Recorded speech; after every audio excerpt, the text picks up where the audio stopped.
আসসালামু আলাইকুম। শুরু করছি চ্যানেল আই জনপদের খবর। সাথে আছি আমি আনিকা জাহিন। এখনকার এই সংবাদ আয়োজন একই সঙ্গে চ্যানেল আইয়ের ইউটিউব চ্যানেল এবং চ্যানেল আইয়ের ওটিটি প্ল্যাটফর্ম আইস্ক্রিনে লাইভ স্ট্রিম হচ্ছে। জাতীয় বীর শহীদদের শ্রদ্ধা জানাতে ফুলে ফুলে সেজেছে সাভারের জাতীয় স্মৃতিসৌধ। মহান বিজয় দিবস উপলক্ষে গণপূর্ত অধিদপ্তর এই উপলক্ষে নানা প্রস্তুতি গ্রহণ করেছে। ইতোমধ্যে স্মৃতিসৌধ এলাকায় নিরাপত্তা ব্যবস্থা জোরদার করেছে আইন শৃঙ্খলা বাহিনীর সদস্যরা। এলাকা জুড়ে বসানো হয়েছে সিসিটিভি ক্যামেরা। সাভার থেকে জাকির হাসানের তথ্য ও ভিডিও চিত্রে আল মুকসিদের রিপোর্ট।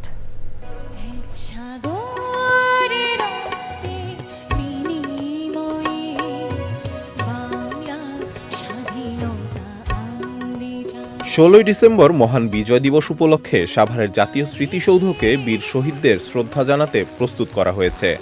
ধুয়ে মুছে রং তুলির আঁচড়ে বর্ণিল সাজে সাজানোর পাশাপাশি স্মৃতিসৌধ এলাকা জুড়ে কয়েক স্তরের নিরাপত্তা ব্যবস্থা নেওয়া হয়েছে বলে জানিয়েছে ঢাকা রেঞ্জের ডিআইজি রেজাউল করিম মল্লিক।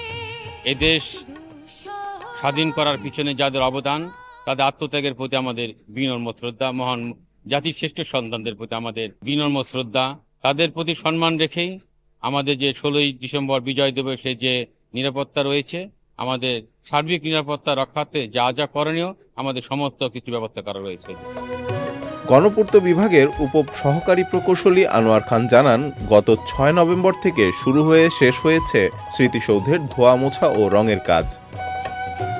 সৌন্দর্য বর্ধনে বিভিন্ন জাতের ফুলের চারা রোপণ, লাইটিং, সিসি ক্যামেরা স্থাপন সহ আয়োজনের সব প্রস্তুতির কাজ শেষ হয়েছে।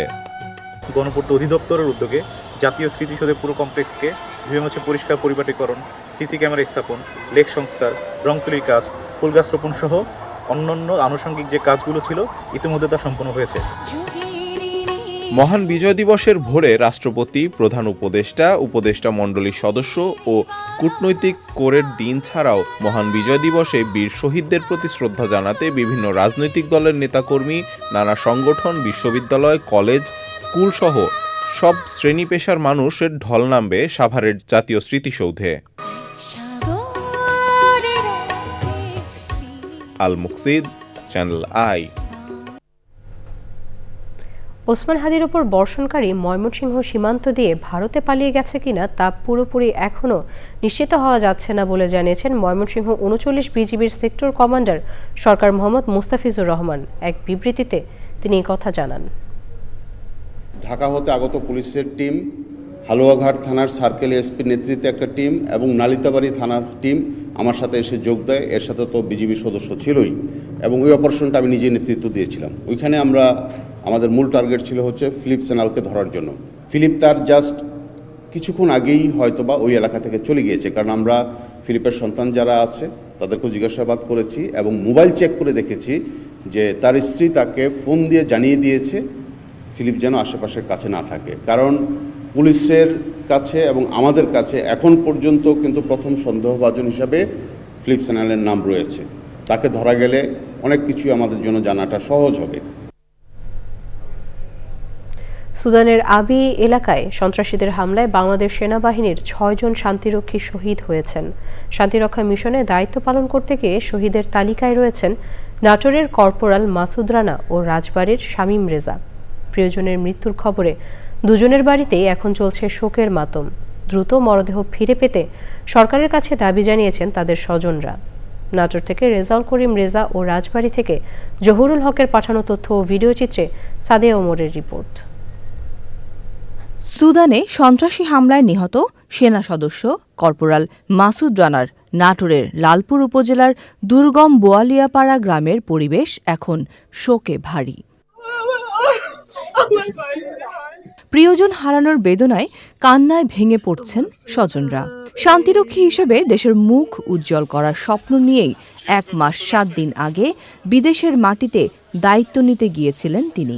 সর্বশেষ শান্তিরক্ষা মিশনে যাওয়ার আগে মাসুদ রানা যশোর ক্যান্টনমেন্টে কর্মরত ছিলেন। সেখানে দায়িত্ব পালনকালে সন্ত্রাসীদের হামলায় নিহত হন তিনি। মাসুদ রানার মৃত্যুর খবর পেয়ে পরিবারের সদস্যদের সান্ত্বনা দিতে বাড়িতে ভিড় করছে মানুষ। শহীদ শামীমের বাড়িতেও চলছে শোকের মাতম। 3 ভাই ও 1 বোনের মধ্যে শামীম ছিলেন সবার বড়। 2017 সালে বাংলাদেশ সেনাবাহিনীতে সৈনিক পদে যোগ দিয়েছিলেন তিনি।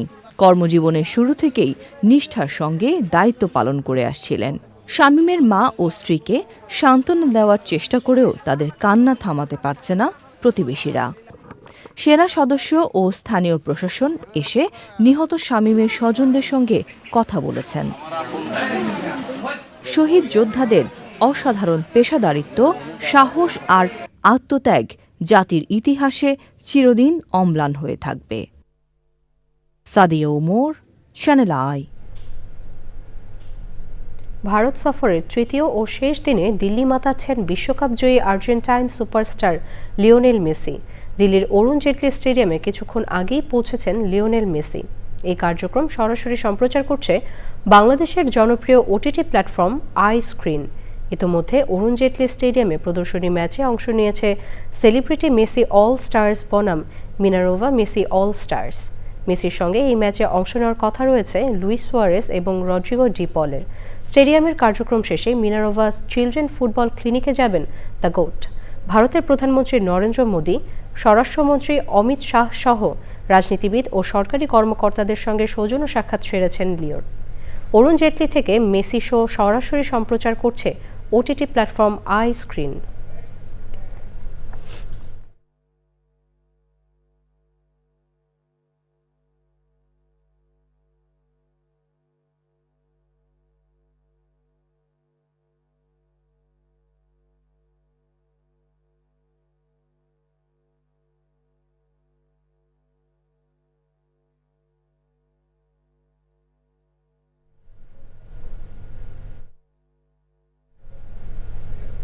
দর্শক, এবারে সারা দেশের খবর নিয়ে প্রতিনিধিদের পাঠানো তথ্য ও ভিডিও চিত্রে সাদিয়া ওমরের report. BNP chairperson Begum Khaleda জিয়ার রোগ মুক্তি কামনায় নরসিংদীতে দোয়া ও মিলাদ মাহফিল করেছে মহিলা দল। প্রধান অতিথি ছিলেন বিএনপির নির্বাহী কমিটির স্বনির্ভর বিষয়ক সম্পাদক অ্যাডভোকেট শিরিন সুলতানা। ময়মনসিংহের হালুয়াঘাটে কেন্দ্রীয় মন্দিরে সাবেক প্রধানমন্ত্রী বেগম খালেদা জিয়া সুস্থতা কামনায় প্রার্থনা করেন সনাতন ধর্মাবলম্বীরা। উত্তর জেলা বিএনপি নেতা সালমান ওমর রুবেলের উদ্যোগে অনুষ্ঠিত প্রার্থনায় বিএনপি সহ অঙ্গ সংগঠনের সনাতন ধর্মাবলম্বী নেতাকর্মীরা অংশ নেয়। মেহেরপুরের গাংনী উপজেলা পৌর যুবদলের আয়োজনে বিএনপি চেয়ারপারসন বেগম খালেদা জিয়ার রোগ মুক্তি কামনায় দোয়া মাহফিল হয়েছে। চট্টগ্রাম ৬ রাউজান নির্বাচনী এলাকায় চেয়ারপারসন বেগম খালেদা জিয়ার সুস্থতার জন্য বিশেষ দোয়া মোনাজাতের মাধ্যমে নির্বাচনী কার্যক্রম শুরু করেছেন বিএনপির প্রার্থী গিয়াসউদ্দিন কাদের চৌধুরী। এর আগে তিনি মা বাবার কবর জিয়ারত করেন।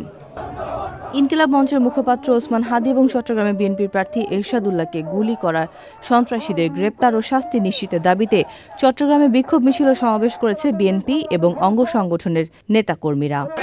গত ৫ নভেম্বর চট্টগ্রামে বিএনপি প্রার্থী এরশাদুল্লাহ ও ১২ ডিসেম্বর ঢাকা স্বতন্ত্র প্রার্থী শরীফ ওসমান হাদি হত্যার উদ্দেশ্যে গুলি করার ঘটনায় প্রতিবাদে চাঁদপুরে বিক্ষোভ মিছিল করে জেলা বিএনপি। গাইবান্ধার সাংস্কৃতিক অঙ্গনের প্রাচীনতম প্রতিষ্ঠান গাইবান্ধা নাট্য ও সাংস্কৃতিক সংস্থা গানাসাস এর ১১৫তম প্রতিষ্ঠা বার্ষিকীর ৭ দিনের উৎসব শুরু হয়েছে। উদ্বোধন করেন অতিরিক্ত জেলা প্রশাসক যাদব সরকার। গাজীপুরে আসন্ন ত্রয়োদশ জাতীয় সংসদ নির্বাচনে ধানের শীষের পক্ষে বিএনপির নির্বাচনী উঠান বৈঠক হয়েছে। প্রধান অতিথি ছিলেন গাজীপুর ২ আসনের বিএনপির মনোনীত প্রার্থী এম মঞ্জুর করিম রনি। বৈঠকে উপস্থিত নেতাকর্মীরা বিএনপি চেয়ারপারসন বেগম খালেদা জিয়ার রোগ মুক্তি ও সুস্থতা কামনায় বিশেষ দোয়া ও মোনাজাত করেন। বিএফইউজের সাবেক সভাপতি মরহুম রুহুল আমিন গাজী ফাউন্ডেশনের পক্ষ থেকে চাঁদপুরে শীতার্তদের শীতবস্ত্র বিতরণ করা হয়েছে। সে সময় উপস্থিত ছিলেন রুহুল আমিন গাজীর স্ত্রী লুৎফুন নাহার ও ছেলে আফফান আবরার আমিন। স্বর্গের চেয়ে প্রিয় মাতৃভূমি, স্বর্গের চেয়ে প্রিয় জন্মভূমি এ স্লোগান নিয়ে শহীদ বুদ্ধিজীবী দিবস উপলক্ষে কুড়িগ্রামে আলোক শিখা প্রজ্বলন ও আলোচনা সভা হয়েছে। Sadia Omar, channel I. দর্শক, চ্যানেল আই জনপদের খবর আজকের মতো এ পর্যন্তই। একটু পর কৃষি সংবাদ দেখার আমন্ত্রণ জানিয়ে শেষ করছি। ধন্যবাদ সবাইকে।